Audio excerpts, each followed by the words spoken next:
মাননীয় উপদেষ্টা এই আজকে আসছেন, আমরা সশরীরে দেখতে পাচ্ছি। এই দেখানোর জন্য আমাদের অপেক্ষার আর শেষ ছিল না।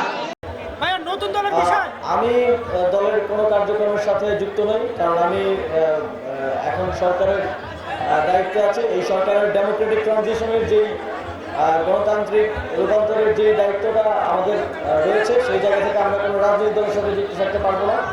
তবে আমার প্রত্যাশা থাকবে শুধু নতুন দল নয়, বাংলাদেশে এক্সিস্টিং যত রাজনৈতিক দল আছে সবাই জনকল্যাণমুখী হবে, জনগণের জন্য কাজ করবে, জনগণই যাতে তাদের রাজনৈতিক কার্যক্রমের মূল লক্ষ্য হয়, এটাই আমার প্রত্যাশা থাকবে সরকারের জন্য।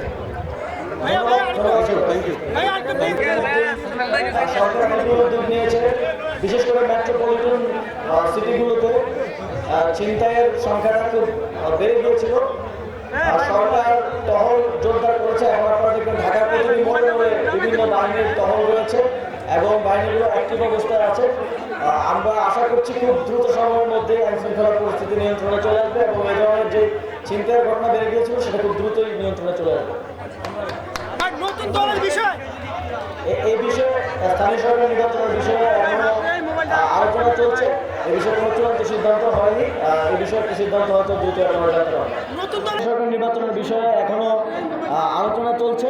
এই বিষয়ে কোনো চূড়ান্ত সিদ্ধান্ত হয়নি। এই বিষয়ে একটা সিদ্ধান্ত হয়তো দ্রুত আপনারা জানতে পারবেন। স্বাস্থ্যকর অল টাইম ফ্যামিলি কেক, সব সময় অল টাইম হেলদি লাইফ। আমি দলের কোনো কার্যক্রমের সাথে যুক্ত নই, কারণ আমি এখন সরকারের দায়িত্বে আছি। এই সরকারের ডেমোক্রেটিক ট্রানজিশনের যেই গণতান্ত্রিক রূপান্তরের যেই দায়িত্বটা আমাদের রয়েছে, সেই জায়গা থেকে আমরা কোনো রাজনৈতিক দলের সাথে যুক্ত থাকতে পারবো না।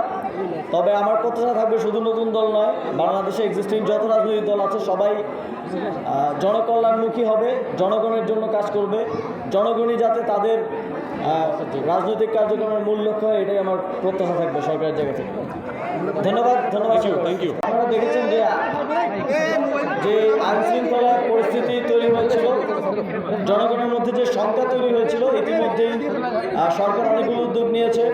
বিশেষ করে মেট্রোপলিটন সিটিগুলোতে ছিনতাইয়ের সংখ্যাটা খুব বেড়ে গিয়েছিল। সরকার টহল জোরদার করেছে। এখন আপনারা দেখবেন ঢাকার প্রতিটি মোড়ে মোড়ে বিভিন্ন বাহিনীর টহল রয়েছে এবং বাহিনীগুলো অ্যাক্টিভ অবস্থায় আছে।